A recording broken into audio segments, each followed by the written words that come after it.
Of all four Gospels, the authorship of Matthew is the one that is doubted the most. Most scholars are convinced that Matthew, the disciple of Jesus, did not write it. It was only attributed to him later to make it seem more credible.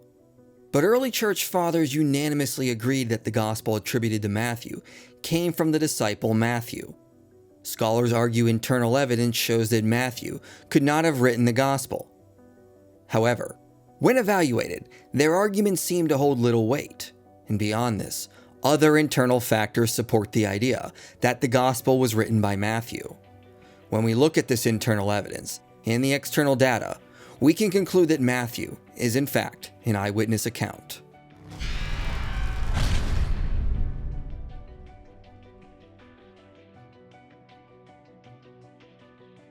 As we noted in the last video on Mark, this is one video in a series on the reliability of the Gospels. Many objections that could be raised against the arguments we present here were addressed in earlier videos. So we have good evidence the Gospels are reliable accounts that go back to the historical Jesus. But what evidence is there to argue that Matthew really did write the Gospel attributed to him? First, as noted in a prior video, the unanimous testimony of the early church is that Matthew is the author behind the Gospel attributed to him. The flyleaf of P4, which dates to around 200 AD, ascribes the account as the Gospel according to Matthew. Writing around the same time, Clement of Alexandria agreed and said, in the Gospel according to Matthew, the genealogy which begins with Abraham is continued down to Mary, the mother of the Lord. Irenaeus said, Matthew again relates his generation as a man, saying the book of the generation of Jesus Christ, the son of David, the son of Abraham, and also the birth of Jesus Christ was on this wise. Additionally, Tertullian and Origen said Matthew authored a gospel. Irenaeus also says that Matthew, indeed among Hebrews, in their own dialect, put forth also a writing of the gospel, while Peter and Paul were evangelizing in Rome and founding the church. Eusebius recorded of the church father, Pantaenus. It is said that he went to the Indians, and the tradition is that he found there that among some of those there who had known Christ from the gospel, according to Matthew, which had preceded his coming, for Bartholomew, one of the apostles, had preached to them, and had left them the writing of Matthew in Hebrew letters. Apollinaris of Hierapolis attributed the gospel to Matthew as well. So we have unanimous agreement from various early church fathers that the gospel attributed to Matthew was written by Matthew. However, several church fathers suggested Matthew was originally written in Hebrew or Aramaic. Additionally, our earliest witness, Papias, said therefore Matthew put the sayings in an ordered arrangement in the Hebrew language, but each person interpreted them as best he could. The problem is the Greek version that we have of Matthew does not seem to have originally been in Hebrew or Aramaic, and our earliest witness seems to be talking about something else, a list of sayings that was originally in Hebrew. David Bauer said, the originally Greek character of the Gospel of Matthew is almost universally accepted by scholars today. Additionally, the canonical Gospel of Matthew also seems to have used Mark as a source, which was written in Greek. This suggests the Gospel of Matthew that we have was likely written in Greek and not translated from Hebrew or Aramaic. Craig Evans says, what the elder says of Matthew, who wrote an ordered account in Hebrew, can hardly be in reference to our Greek Matthew. Extant canonical Matthew was composed in Greek. It is not a translation of a Semitic original. But that does not mean that the tradition of a Hebrew Matthew is a myth. On the contrary, the tradition of a Hebrew Matthew is early, widespread, and well attested. So although the Greek version of Matthew doesn't seem to be a translation from Hebrew, the tradition of a Hebrew version of Matthew may be based in reality. Evans and Craig Blomberg point to a 14th century manuscript of Shem Tov ben Isaac, a rabbi who sought to refute Matthew's gospel point by point. But he was writing in Hebrew, and he preserved the text of Matthew's gospel in Hebrew. Scholars today note it does not appear to just be a translation of our canonical Greek text, and it seems to reflect certain independent renderings of an older Hebrew tradition. It is conceivable it may preserve a few traces of an original Hebrew Matthew. St. Jerome also said there was a Hebrew copy of Matthew at the library of Caesarea in his day, which could very well mean a Hebrew copy of Matthew did exist at one time. So we have unanimous agreement that our Gospel of Matthew goes back to Matthew, but that Matthew also originally wrote something in a Hebrew language. But the Greek version of Matthew appears to have been originally written in Greek. To reconcile this, a solution has been proposed by my co-author, Stephen Boyce. Matthew originally wrote something in Hebrew or Aramaic, perhaps a list of sayings, that is or is like what scholars call the Q source. Later on, as the church was growing, Matthew published a new Greek gospel, where he utilized Mark, because it came from Peter's eyewitness testimony, and combined it with material from his work in Hebrew or Aramaic to form something entirely new.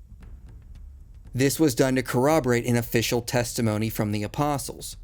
Craig Blomberg seems to agree, and says, "Indeed, although it goes beyond anything we can demonstrate, it has been plausibly suggested that this first draft of Matthew was what scholars call Q. Then either Matthew himself or some other Greek-speaking Christian would have later incorporated into this first draft elements of Mark along with more distinctive traditions to create the Greek version of Matthew we now possess." This, of course, is speculative, but it does account for the available external evidence that Matthew did write the canonical Greek gospel, but also originally wrote something in a Hebrew dialect. Regardless of this, if we focus merely on the Greek version of Matthew that we do have, we still must acknowledge that the external evidence all points to Matthew being the author of the Greek gospel. But many scholars argue the internal evidence of Matthew cannot support this conclusion. Although most scholars think the author was a Jewish Christian who had knowledge of Hebrew and Aramaic, most also doubt it specifically came from Matthew. For example, why would Matthew, a disciple of Jesus, use Mark as a source? Surely he could just rely on his own memory. This is true, but we must remember Mark contained the eyewitness testimony of Peter, who was seen as the leader of the 12.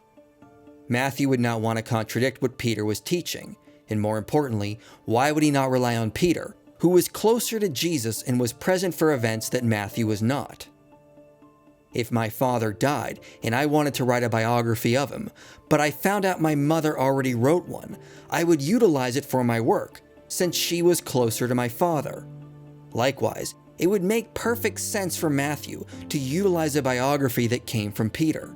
And it shows Matthew was using a source of what would have been considered a reliable tradition.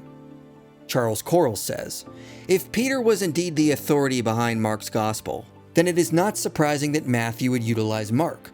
Peter was a member of the inner circle of disciples, often served as their leader, and emerged as the most prominent member of the 12 in the history of the early church." Quarles also notes the idea there is no Semitic element in Greek Matthew is ill-founded. Although the fathers may have overstated the extent of the Semitic origin of Matthew, modern scholars sometimes exaggerate in their complete denial of the very possibility that even a portion or substratum of the Gospel was first composed in Aramaic. W.D. Davies and Dale Allison note the author of Matthew knew Hebrew and likely Aramaic, and list roughly 5 pages of identifiable Semitisms in his Gospel to support this. Craig Blomberg points out, Matthew's Q passages regularly show signs of careful Semitic parallelism. Matthew is not without his Semitisms, and we need not argue that Matthew or whoever translated literally. Where we know that ancient sources have been translated from Hebrew into Greek, e.g. with some of Josephus's writings, there are also clear signs that the translator at times rendered his text freely and paraphrastically. If he were a tax collector who needed to be literate and well conversant with the Gentiles for whom he worked, could not have produced a document based on prior Hebrew and Greek sources in reasonably good Greek style. So a skilled author could translate a work freely enough to hide the original language, but even knowing that, we still find evidence of Semitisms in Matthew's Gospel. Another objection to Matthean authorship is the story of his conversion. Mark and Luke say the tax collector that Jesus called was named Levi, but Matthew takes this story from Mark and says it was actually Matthew. Richard Bauckham says it's unlikely someone would have 2 Semitic personal names. So the story was originally about the tax collector named Levi, who was later conflated with Matthew. Matthew should have known the details of his own conversion story and not have borrowed from Mark. However, Charles Quarles points out, we have several examples of Jews having two Semitic names, like Joseph Caiaphas, Joseph who is called Kabi, and Simon who is called Matthias. The etymological sense of some of the second names indicates they were likely nicknames. The name Matthew means gift of God. Given that Jesus changed Simon's name to Cephas, and James and John were nicknamed the sons of thunder, it is likely Jesus outright changed the name of his disciple Levi to Matthew, to signify a new identity and leaving his old one as a tax collector behind. The grammar of Matthew 9:9 supports this, as it says he saw a man called Matthew. This gospel doesn't normally introduce men by their birth names with the word for called. It normally uses this to refer to nicknames. Quarles points out the grammar for the calling of Matthew is unique and could be rendered as a man sitting at the toll booth, Matthew, as he was called. Additionally, St. John Chrysostom and St. Jerome suggested that Mark and Luke used Matthew's birth name of Levi to protect his identity from his former life, whereas Matthew was fine with using his past as part of his testimony. Some scholars have argued that the author of Matthew appears to have had formal rabbinic training in Beth Midrash.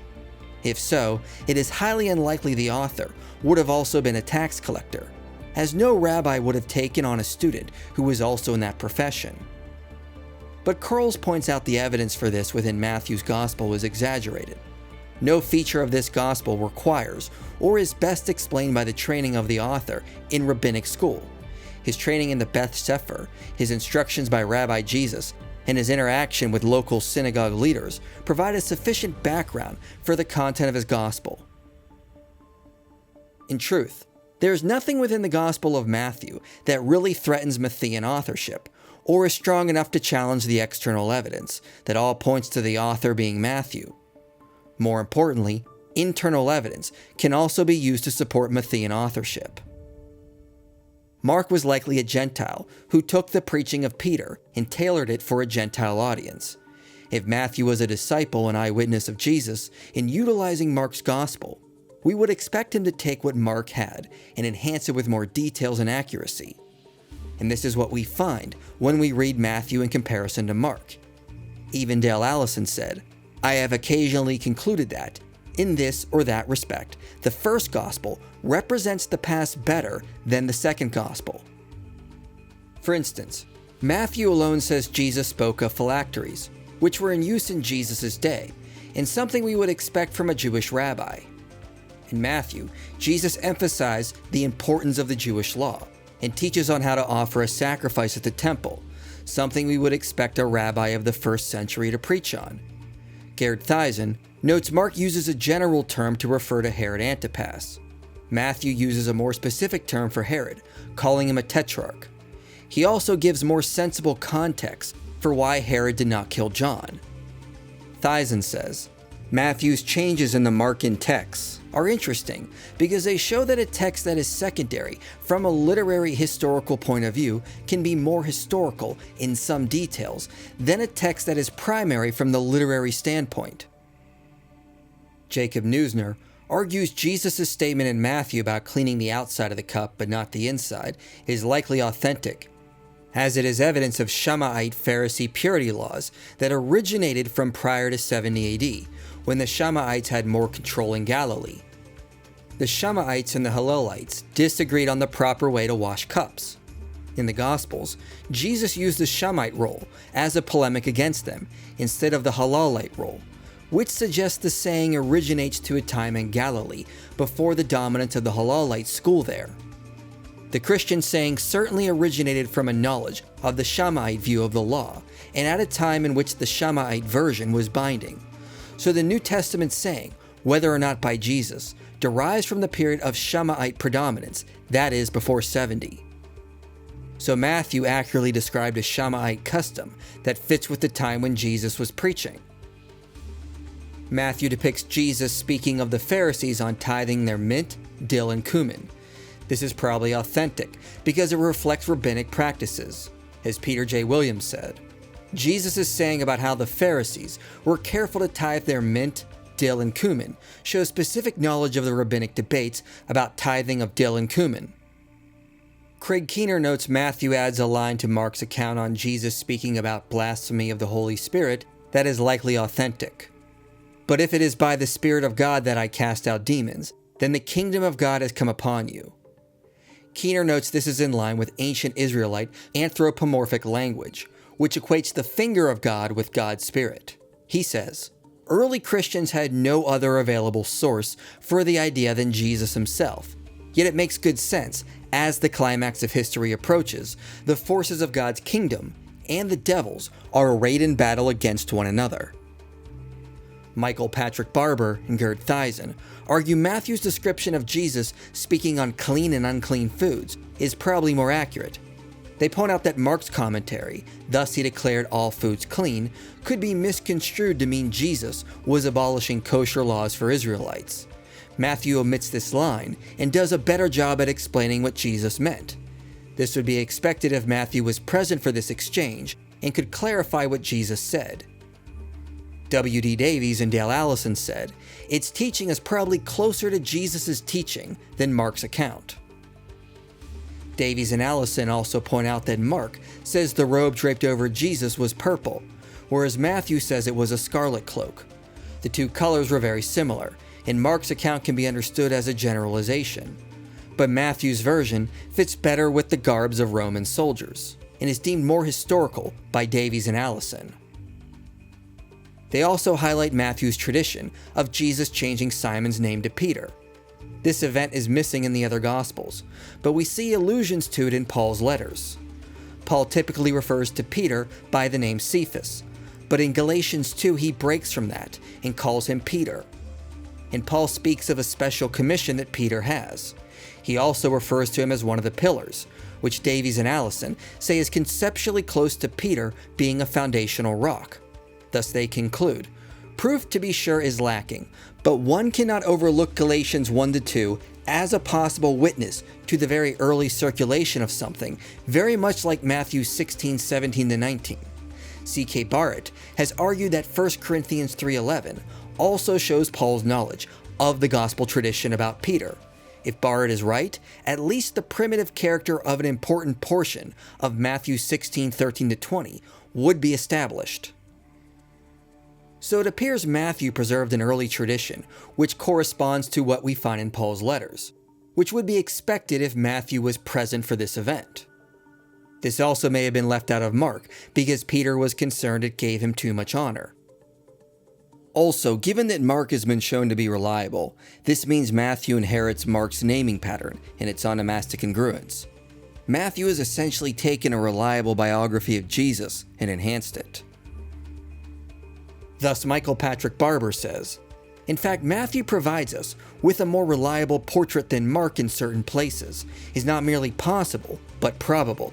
This is especially the case when it comes to areas involving Jewish concerns. Craig Keener says, Matthew has re-Judaized Jesus based on solid traditions available to him. Some of these may be more Palestinian, but not necessarily more historical than Mark. Others may actually represent the original oral traditions behind Mark or some other material shared with Luke. As noted, church fathers seem to indicate Matthew knew Hebrew. In corroborating this, numerous scholars are in agreement that the author of the Gospel could read Hebrew. Davies and Allison state quite confidently the data given in the charts presented leads irresistibly to the conclusion Matthew knew Hebrew. They list various reasons for thinking this, like that Matthew put forward a form of the Shema which stands closer to the Masoretic. Several Matthean texts stay closer to Jewish tradition than the interpretation in the Markan and Lucan parallels. And several times Matthew brought his sources closer in line with the Old Testament. They also list numerous Semitisms throughout his Gospel, which supports the conclusion that the author was a Jew who had knowledge of Hebrew and Aramaic. Craig Keener notes Matthew translates from the Hebrew in several places, and blends it with renderings we find in the Septuagint. The author clearly has knowledge of Hebrew, which he utilized when writing his Gospel. He also made sure to maintain the purity of Hebrew terms in Greek writing. In Matthew 1:21, Matthew tells us the meaning of Jesus' name. The Greek name for Jesus does not produce the full meaning of this message. Greek in Jesus is a transliterated name from Yeshu, the Lord saves. Matthew gave a descriptive definition in order to bring out the Hebrew meaning of save his people from their sins. Matthew says the Messiah will be a Nazarene. This does not make sense in Greek, and there is no specific prophecy of this, but in Hebrew one can find a connection. This is a play on word that makes sense in Hebrew phraseology. This is recalling the Hebrew title branch, which we see in Isaiah 11, and it would use the same 3 Hebrew letters. This suggests a Hebrew or Aramaic understanding behind this passage in Matthew. Charles Quarles notes Matthew's genealogy uses a rabbinic technique of Gematria. This is the practice of assigning a numerical value to a name. Gematria uses a numerical value of the letters of the Hebrew alphabet to communicate messages. Matthew's genealogy is arranged in 3 sets of 14. In Hebrew, the name David is 3 letters. Thus 14 is the numeric value of the name David. Quarles says, by arranging Jesus' genealogy into 3 sets of 14 generations, Matthew shows that the genealogy shouts David, David, David. However, the Gematria does not work in Matthew's Greek gospel. The structure only works in a Hebrew Gematria. So the author must have known Hebrew well enough to compose the structure, and he must have assumed his immediate readers could decipher the significance of this structure. We also see Matthew often translated Aramaic words. Matthew frequently used a word which means after this. It appears around 90 times in Matthew, 6 in Mark, 15 in Luke, and 10 in John. Over 50 of the uses in Matthew are parallel passages with Mark. This would mean he introduces around 45 new uses outside of the Markan material. This would support the notion that the author knew Aramaic. Matthew often uses the term Israel to refer to the Jews. Around 80 AD, this term fell out of favor, and the Jews started to refer to themselves as Jews more often, instead of as Israel. Matthew uses Israel about 12 times, whereas John uses it about 4 times. Matthew uses Jews about 5 times, and John uses it 65 times. This points to Matthew being consistent with the early Jewish practice. Additionally, Matthew uses the term for heaven in reference to God's kingdom throughout his account. It is often found in the plural, just as you see it in the Hebrew Old Testament. This is a term unique to Matthew, demonstrating the Hebrew origins behind such a phrase. It is used over 30 times in Matthew and not in any other gospel. The other gospels use the phrase kingdom of God. Matthew utilizes this phrase only 5 times. Whoever wrote Matthew was able to read Hebrew and Aramaic. Internal evidence also suggests the author was a Jew familiar with Jewish customs and literary practices, and was writing to a Jewish audience. This corroborates and fits with the tradition we find among the church fathers on the origin of Matthew. Finally, within the gospel we see indications it was written by a tax collector or someone who would have had expertise with coins from that time. Matthew talks more about coinage and monetary issues than any other gospel, which suggests the author had a special interest in this subject. In the story of Jesus discussing paying taxes to Caesar, Mark and Luke use the generic term denarius, but Matthew uses the precise phrase, state coin used to pay the poll tax. Matthew alone records the story of the temple tax, where men come to collect the 2 drachma temple tax from Peter and Jesus. Jesus tells Peter to go fishing, and in the mouth of the fish he catches, he will find a stater, which is a Greek coin worth 4 drachma. So Matthew accurately records the transactional value of coins in this story. He also accurately describes different types of coins in ways the other gospel authors do not. In Matthew 5:26, Jesus is describing a state where someone is in prison to pay off debt. Matthew mentions a copper coin, which is the smallest Roman coin, and would be appropriate for the story of someone having to pay every last cent before they are released. In 1029, he mentions an assarion, and accurately describes its monetary worth at about 1/16 of a denarius.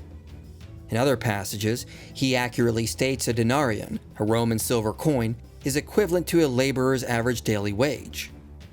It also makes sense that Matthew would be the one to record teachings of Jesus that deal with debt, loan, and wages, include stories and statements of tax collectors when the other Gospels do not.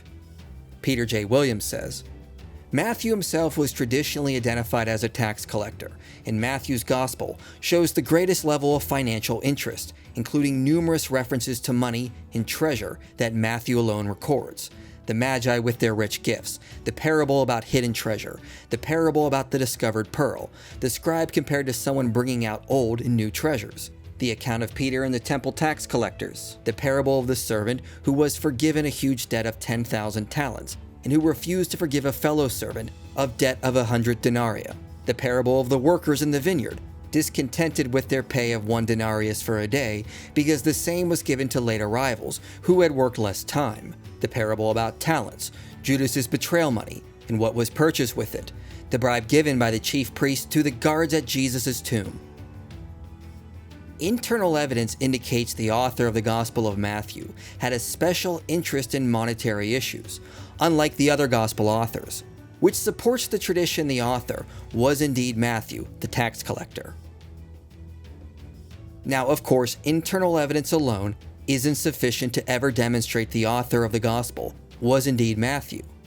However, when we combine it with the external evidence, which is that our earliest witnesses all attest to the author of the Gospel being Matthew, we end up with a strong cumulative case for Matthean authorship.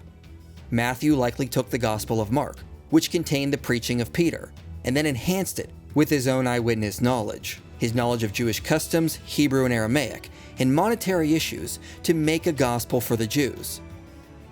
This is on top of all the evidence which overwhelmingly confirms the reliability of the Gospels. As stated before, we are not dealing with late legends, but reliable and authoritative accounts that go back to eyewitnesses. Therefore, the external and internal evidence confirms the church tradition of Matthean authorship. Matthew is an eyewitness account on the life and teachings of Jesus.